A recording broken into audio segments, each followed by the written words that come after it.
नमस्कार बंधुरा री रान्नाघर থেকে আবার একটা রেসিপি নিয়ে চলে এলাম। আজকে করব বেগুন ভর্তা। তার জন্য দেখুন একটা বড় সাইজের বেগুন নিয়েছি। আর শীতের বেগুন মানেই বড় হয়, আর এই বেগুন ভর্তা খেতে খুবই ভালো লাগে। তার জন্য বেগুনটা প্রথমে ধুয়ে নিয়েছি আমি। এবার বেগুনের মধ্যে কিছুটা সরষের তেল মাখিয়ে নেব।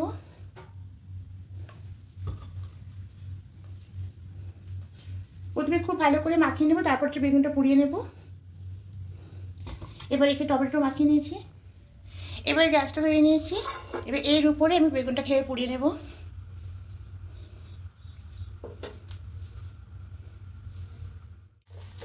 এইভাবে দেখুন পুরোটা পুড়িয়ে নেব।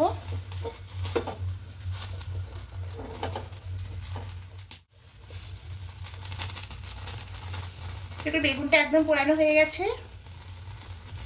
এবারে নামিয়ে এখানে রাখবো। রেখে টমেটোটা পুড়িয়ে নেব। হয়ে গেছে, গ্যাসটা অফ করে দেবো, দিয়ে নামিয়ে নেব। আর বন্ধুরা বেগুনটা পোড়ানোর আগে দেখুন এইটা প্রথমটা আমি কেটে নিয়েছিলাম। এই ভিডিওটা স্কিপ হয়ে গেছে। প্রথমে এবার কেটে দেখে নিতে হবে পোকা টোকা আছে কিনা। এইভাবে মাঝখানটা কেটে তারপরে বেগুনটাকে পোড়াতে হবে। এবার একটু ঠান্ডা করে নিয়ে এই খোসাগুলো ছাড়িয়ে নেব। এবার বেগুনের খোসাগুলো ছাড়িয়ে নেব।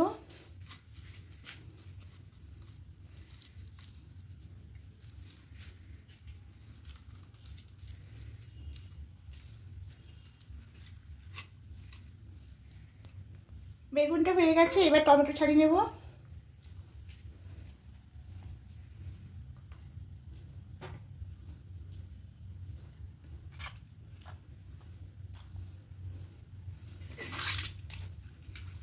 এবার দুটো একসঙ্গে মাখিয়ে নেব।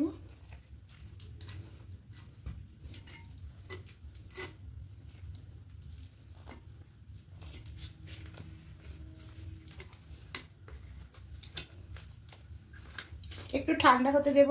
এবার ঠান্ডা হয়ে গেছে, এটা মেখে নেব।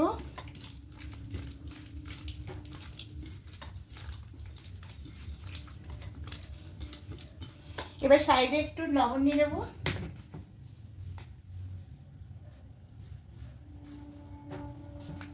এখানে কাঁচা লঙ্কাটা নিয়ে নেব।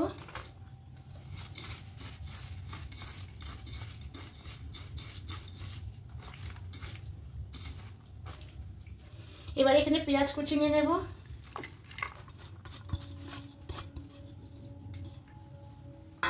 সরষের তেল নিয়ে নেব।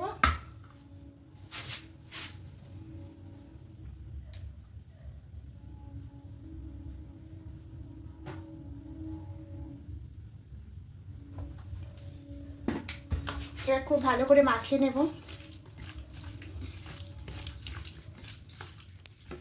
খুব ভালো করে মাখিয়ে নিয়েছি। এবার এখানে ধনেপাতা কুচি দিয়ে দেবো।